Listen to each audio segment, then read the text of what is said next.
Guys यो हामी चाहिँ यता रासो शङ्कर भेली रासो ताल होइन हामी शङ्कर भेली आएको छौँ। यो यतापट्टि चाहिँ दुईजना जाँदैछ गाइज। एउटा हामी चाहिँ फुल फुलेकोतिर जाँदैछौँ।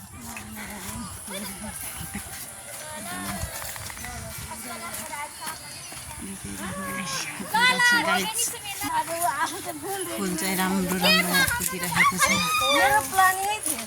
ओहो म पनि गएँ हिलोतिर गाइज। सरी गाइज हामी चाहिँ हिलोतिर पस्यौँ है। आइज तपाईँले देख्न सक्नुहुनेछ फुल निकै राम्रो फुलिरहेको छ।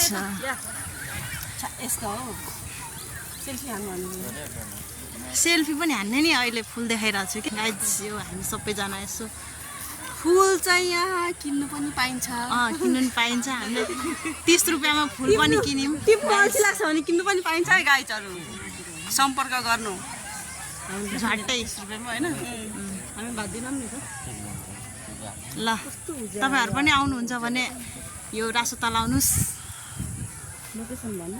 लोकेसन त अब के भन्नु थाहा भएकै होला। भएन भने कमेन्ट गर्नुहोस्। गाइज अब हामी जाँदैछौँ। अब एउटा फुलमा पिङ्क कलरको फुलमा खिच्नु बाँकी छ गाइज। टलक्क परेर ढलक्क परेर हिँड्दैछन् हामी 3 जना। हुन्छ मान्छेहरूको भिड तपाईँहरूलाई देखाउँदैछौँ। अब यहाँ पकौडा सकौडा जेरी पनि पाउँदो रहेछ गाइज। सेलरोटी सक्यो अघि। फर्स्टमा सेलरोटी थियो त्यसपछि सक्यो। फुल त अब के भन्नु सक्नुभयो। फुलै फुलको त्यही पनि पिङ्क कलरको फुल।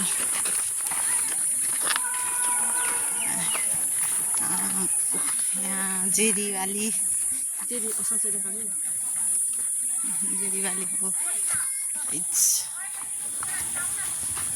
यहाँ चाहिँ रोटी र पकौडा नि पाउँछ।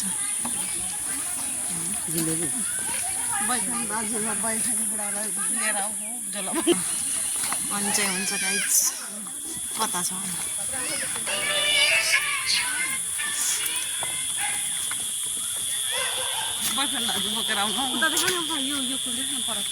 गाइज।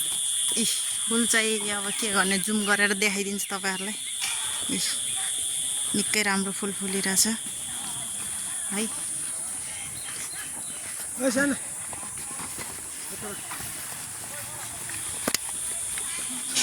बोयफ्रेन्ड दाजु चाहिँ नबिर्सी बोकेर आउनु फोटो खिच्नु भन न। बोयफ्रेन्डलाई पनि लिएर आउनु है। झोला बोक्ने काम दिन्छन्। नत्र हामी जस्तो बोक्यो झोला झन्डा। गाइज अब यहाँ फोटो पनि खिच्यो है। अब अगाडि हिँड्दैछौँ यस्तै झोला झम्टी बोक्दै।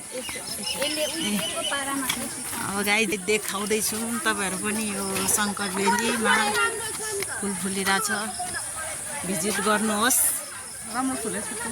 फुल चाहिँ निरहेछ है गाइज देख्न सक्नुहुनेछ। अब यो साँझ पनि परिसक्यो। यो पारिपट्टि पनि छ तर हामी वारिपट्टि नै छौँ।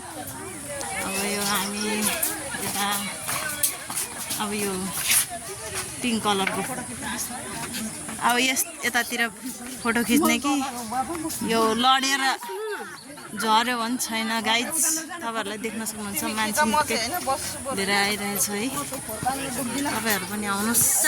नेपालको झन्डा छ भिजिट गर्नुहोस्। अब हामी पनि यस्तै हो गलेर फुत्रुक्क पर्यो गाइज। यो पिङ्क कलरको यो त्योमा पुलमा फोटो खिच्न सक्नुहुनेछ। तपाईँहरू आउनुहोस् ल।